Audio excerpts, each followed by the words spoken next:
ئێمە لە ساڵی نەوەتەکان و ریفراندۆمان هەیە و لە 2005 شەبامان شێوە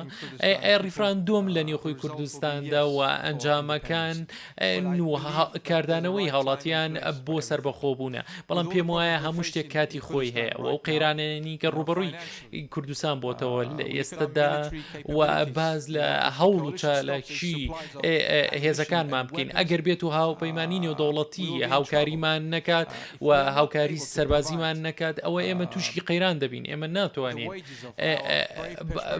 ناتوانین بەردەوامی بدەین بە ڕوبەڕووبوونەوەی تیرۆرستان یاخود بە دەزێنانی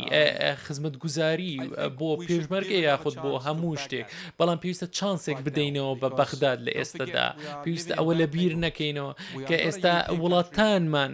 هاوسەکانمان خراپە ئێمە وەک وڵاتانی یەکێتی ئەوروپا نییە یاخود وڵاتانی تر نین کە زەقت بخێن یاخود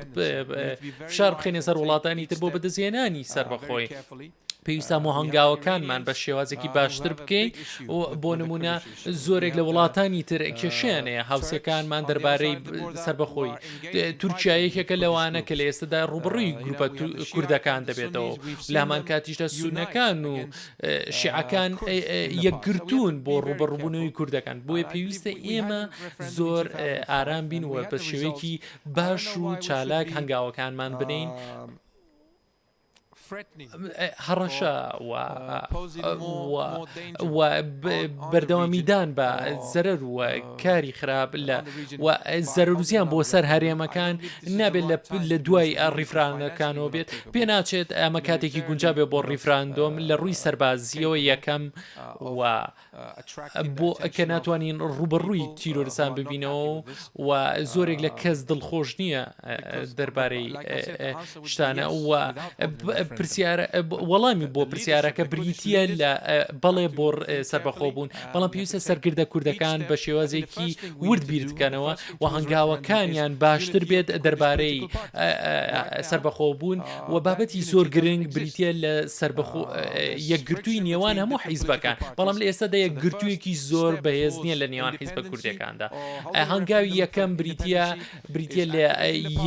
یەکگرتووبوون و دواتر چالاکردنەوەی پەرلەمان دواتر باسی ریفراندۆم بکەین و دواتر باسی حیزبە کوردیەکانیش بکەین با دواتر پلانێکی سەربەخۆمانە بێت پێویستە هەموو ئەمانە وەکو پلانێکمانە بێت پێش ریفراندۆم ئێمە هیچ ئەمانەمان نەکردو دەمانوێت بازێک بدەین و باسی ریفراندۆم بکەین بە بۆچوونی من ئەمە دەمانەوێت کێشەکانی ترمان بپۆشین و وەلای بنین و بابەتی ریفراندۆم بینین و هەندێک لە حیزبی نێوخۆی کوردستانە بابەتە باز دەکەن